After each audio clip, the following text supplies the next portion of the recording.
Something very emotional happened today. Tim Grover was in town. Tim Grover is the trainer of Kobe Bryant, Michael Jordan. He was on The Last Dance. He wrote a book called Relentless. And his book is coming out, Winning. And he did his first live interview with me here in Boca Raton. And we're sitting down talking.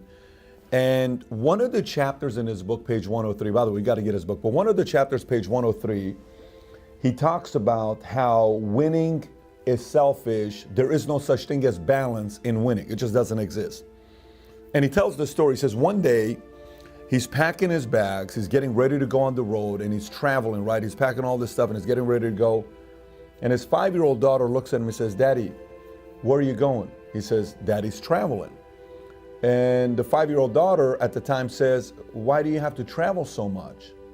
And Tim says, "I have to travel a lot because Daddy travels so I can take care of you, Mommy, so I can put food on the table."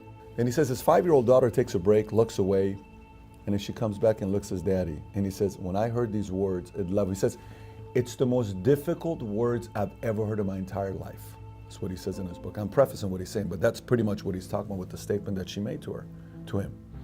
Daughter looks at Tim and says, "Hey, Daddy, if I eat less, will you stay home more?" Did you hear what I just said? She said, "If I eat less, will you stay home more?"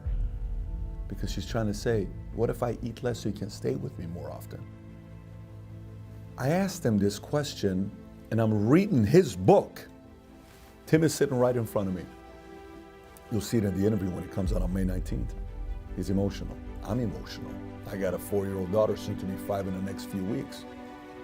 I got a 9-year-old and I got a 7-year-old, right? And these are my kids. I love these guys. I said, "How did you handle that?" He says, "It wasn't easy." He says, "I thought about it all day long." He said, "But I packed the bags and I still went on the road because I was traveling with Michael for 15 years. That's what he was doing, constantly being with Michael all the time, right? He's traveling." He says, "All I thought about is her." He says, years later, I asked her, I said, "Hey, I want to explain to you why I did what I did." And the daughter said, "You don't have to explain to me that. I know exactly why you did what you did. It's because you're going after your dreams, you're going doing this, you're doing that." He says, the daughter says, "I'm pursuing my dreams now. And if it wasn't for you, I wouldn't have had that example." So I said, how do you process this? How many of us hit the wall when we get to a point where our daughter or son or somebody doesn't even know they're doing what they're doing? They give you that guilt and you're like, "I don't know what I'm supposed to be doing." So then I went a little bit deeper. I said, we're talking about Kobe and Michael Jordan here. He says, yes. I said, the guilt concept, feeling bad because your kids or your parents or your wife or your husband or somebody, is that a decision somebody else can sell you on? Like, meaning, can I sell you on, stop feeling guilty, you shouldn't feel guilty, you ought to go after your dreams? He said, no, it's a decision only you can make. I said, I agree. Never try to convince somebody to spend less time with their wife or their kids or anything. It's more a decision you got to make. So I said, let me tell you a story. We went to Louis Bassi and we were eating there. It was myself, himself, and Shuri, and we had a great time. One of the best lunches we ever had. We had a very good connection together, and I said, I want to tell you a story about my dad. He says, yeah, what's that? I said, when I first had my son, Patrick Tico, he was 6 months old or something like that. And I went to my dad, I said, Dad, when I was living in Iran with you, you would travel, you would work 6 days out of the week. And you would leave 5 a.m. in the morning and you'd come home at 8:30 and you expected us to be in bed by 8 o'clock because your standards. So we wouldn't see you but Fridays. In Iran, Friday was the Saturday or Sunday of here.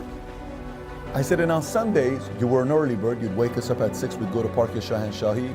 Then we'd go to church, Assyrian church. Then we'd go to grandma's house, eat her food. Then we'd come back home. You'd take a 2-hour nap. You'd listen to your music with the headphones you would put on with the old music he would listen to. Then he would come back, have dinner, watch a movie, and then we'd go to sleep, right? I said, when I calculate the days you spent with us in 10 years that we lived in Iran together when you and Mom were still together, it's 52 days a year.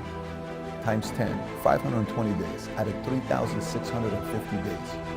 You had 3,650 days in 10 years, but you only saw us 520 days. Did it bother you? Do you ever regret that as a father? Without any hesitation, I don't know what he's going to tell me. 33 years old, I'm asking him this question. No hesitation. He says, no regrets. I said, Dad, don't tell me this because you're protecting me.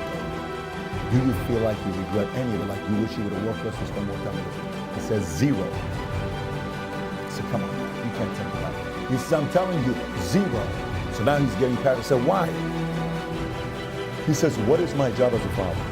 Isn't my job as a father to teach you and raise you to be strong so you can be independent without having to rely on anybody? I mean, you can stand on your own 2 feet and you can go out and take your own family and take care. Isn't that the job of a father? How are you doing? I said, I'm independent. I said, then I did my job. He says, I don't regret any of it. He says, I enjoyed every minute I had with you guys. I had so much fun with you and Paulette. I said, that's very good to hear, because as a man now that I'm getting through the next phase, I like hearing that from my own father. But I said, I want to say something to you as well. He says, what's that? I said, it's crazy that I'm 33 thinking about this. I'm 42 now. When I talking about this, I was 33. I said, I'm 33 sitting here thinking about this with you, and I also don't have to stay with you. He said, what do you mean? I said, to me, it was a normal thing. Everybody knew I was working. I said, I saw the dads that weren't workers. Sometimes they didn't have money and they were going through challenges. My daddy worked his ass off to provide. How lucky I am to have a father that provided for me. I said, I wanted you to know from me that I also have no guilt for you. You're the best thing that ever happened to me as a father. I love you and I appreciate your example. We had a very unique moment together, right? I got kids, I'm kind of going through it. My dad and I have a very good relationship. So let me wrap this up so you kind of get the idea with the point. So Tim says, Pat, you know why I didn't feel guilty? He says, what? He says, if you're away from your family or you're at a bar getting drunk, you're a bad dad if you're doing that, because you don't have moral authority. Why would you not spend time with your kids over drinking and going to a bar? Why would you not want to be there and start going and hanging out and just doing other kind of stuff? Why wouldn't you want to spend more time with your kids, right? He didn't say you're a bad dad. The point he's trying to make is the fact that, hey, you have options. Why not go and spend time more with your kids? He said, but if you're away from your kids, you better make it count and you better win. That is the only way they'll forgive you. If you use that time to win. This is why Kobe's kids loved him.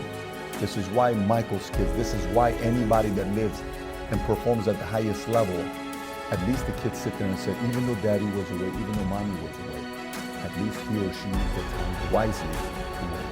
And when there's experiences, you remind them, look, we are, this is because my dad worked very hard. So, I was going through this. I know I did a video a few weeks ago about guilt, and I think it's a topic that a lot of entrepreneurs and executives struggle with. I wanted to kind of share with you what happened today, because this was something that I shared with you all day today. I've been sharing this story because it's an incredible part of the book that I think everybody needs to read about, and hopefully it makes kind of an impact for you as it did for me, because I do know as an entrepreneur, executive-driven person, at one point, you're going to hit that guilt. That guilt's going to be felt. And anybody and everybody can give you advice. I can tell you what to do, but at the end of the day, you have to make that decision yourself. I made my choice to go after my vision because long term, I'd like to be able to set up a position where these kids are in business with me in many, many different ways. They don't have to do the same thing, all three of them, but I'd like long term for our family to be closer, simply because the decisions daddy's making today. So having said that, look, I think to the right person, this is a video that can probably impact your life and start thinking about some of the bigger decisions.